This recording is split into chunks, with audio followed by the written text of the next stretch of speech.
Apparently, there was a massive fire at Company X. The news hit me like a ton of bricks because that's where my husband works. I hope he's okay.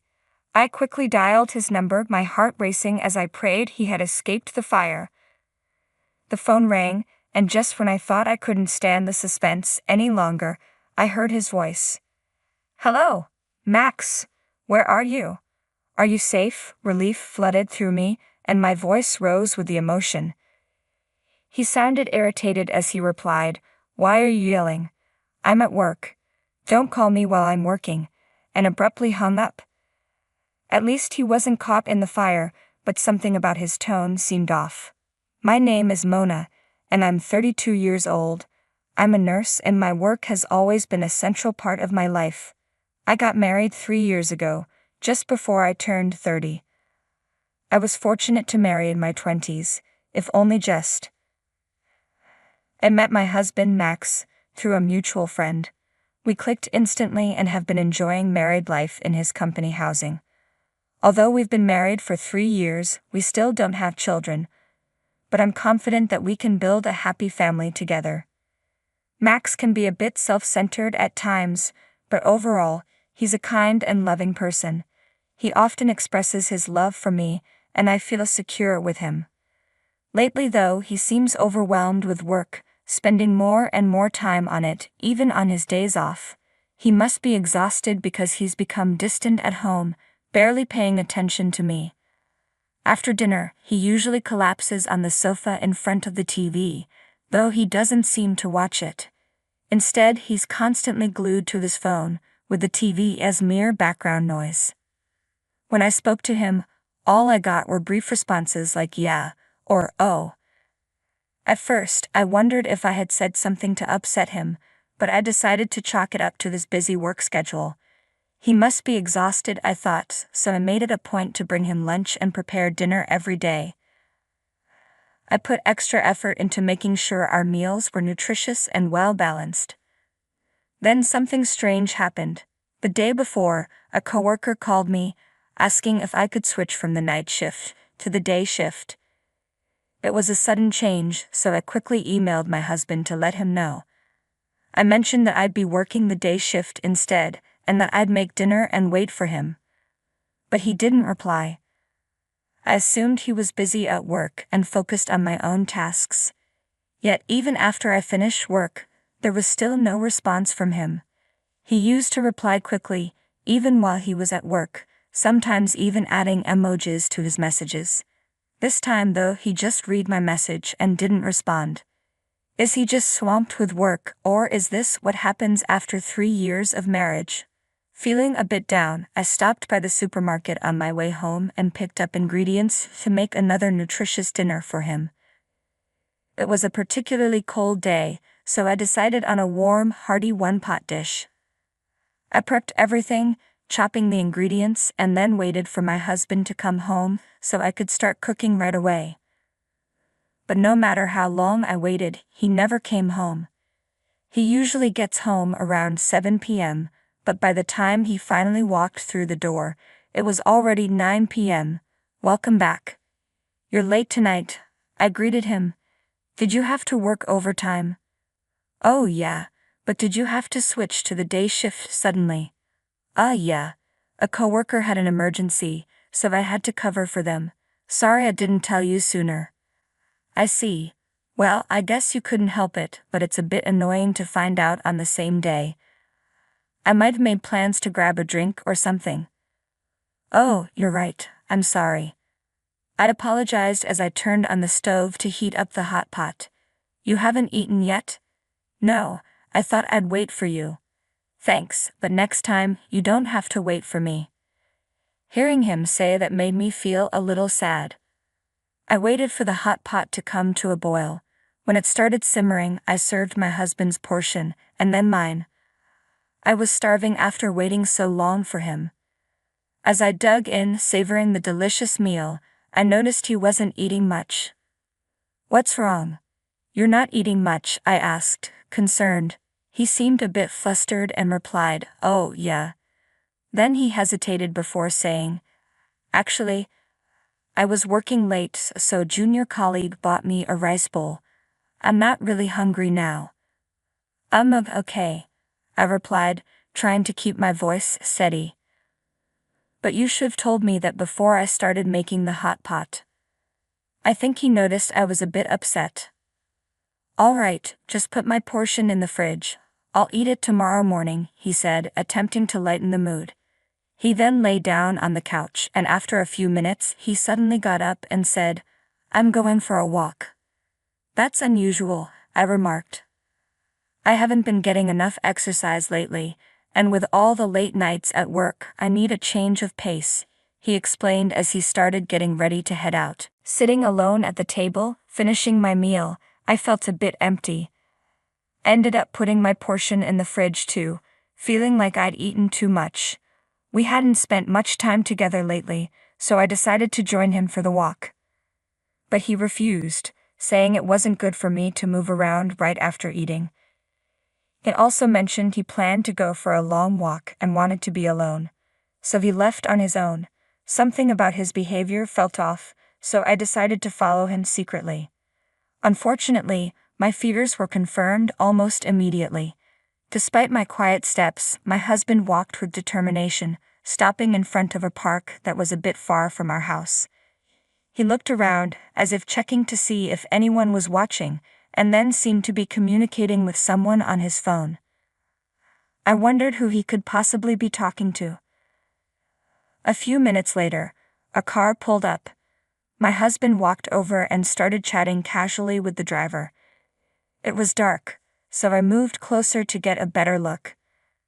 That's when I saw her, a woman with long curly hair and glossy lipstick, sitting in the driver's seat, laughing happily as my husband got into the passenger seat. He's definitely having an affair, isn't he? Before I could fully process it, the car drove off with the two of them inside. Stood there for a while, stunned. Then a text message from my husband arrived.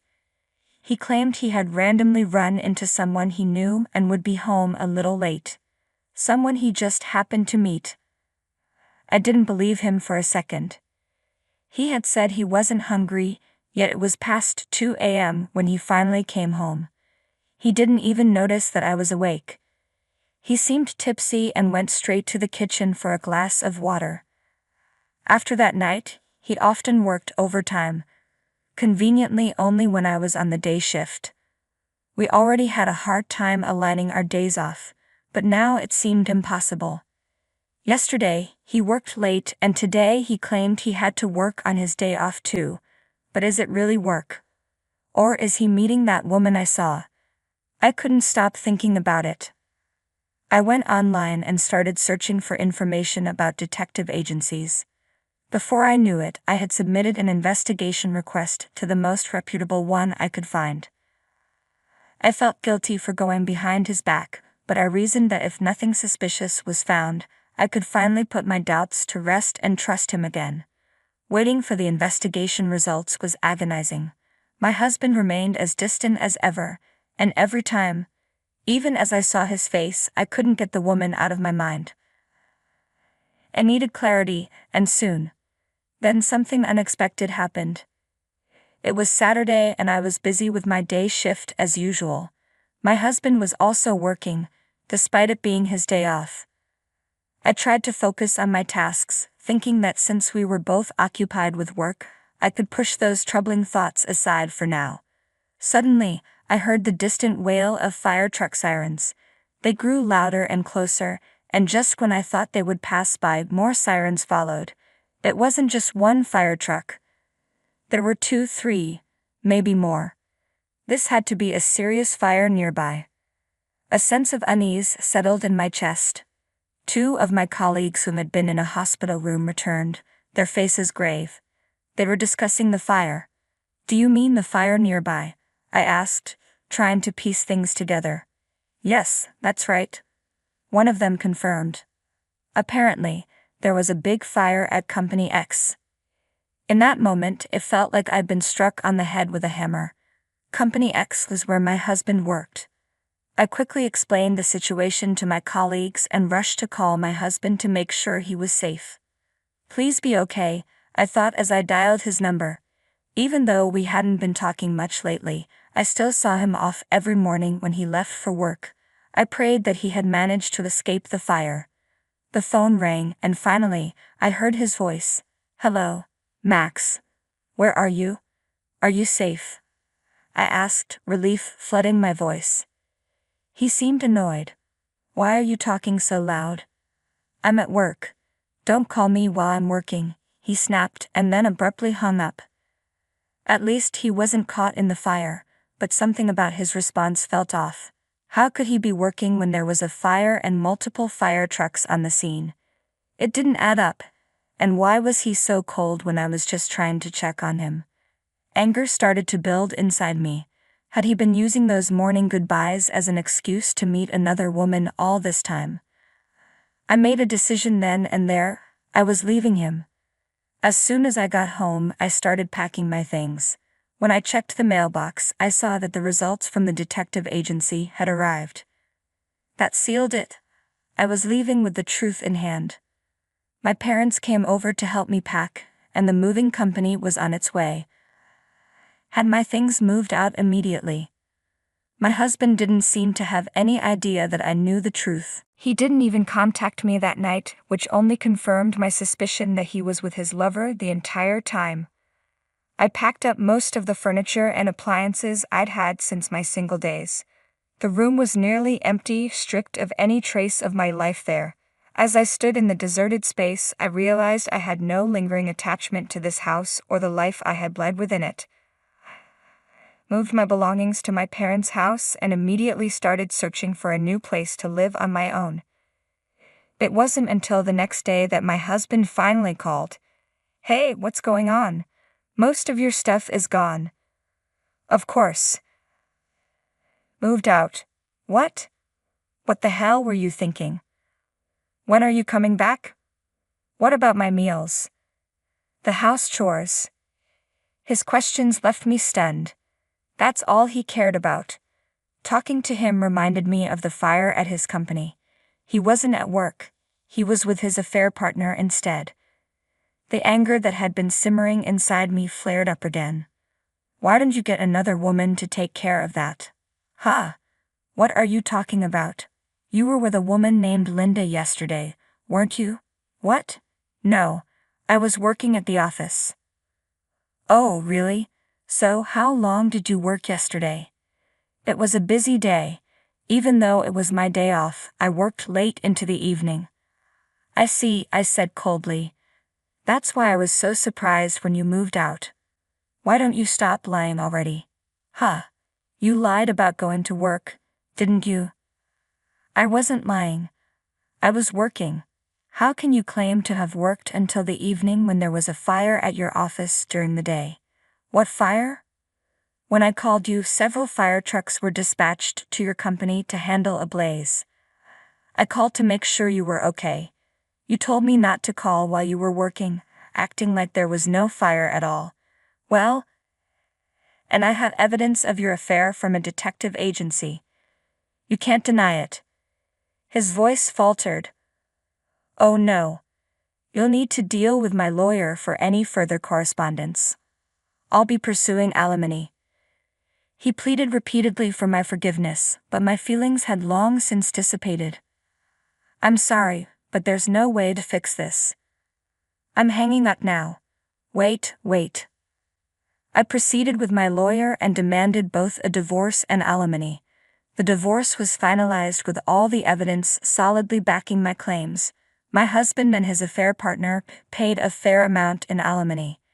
It turned out his partner was a junior colleague from his workplace. News of their affair quickly spread through the company, especially during such a dramatic time. Their actions during the fire only added to the negative sentiment among their colleagues, leaving them both facing a lot of shame and cold stares. They truly deserved it. Meanwhile, I moved into a new apartment and embraced my comfortable single life. As a nurse with a stable job, I'm taking my time and not rushing into a new relationship. I'm enjoying my own time and hoping to meet a sincere man when the time is right. Even though I discovered the affair unexpectedly because of the fire, It was bound to come to light eventually. He deserved every bit of it. Enjoy your single life as a nurse.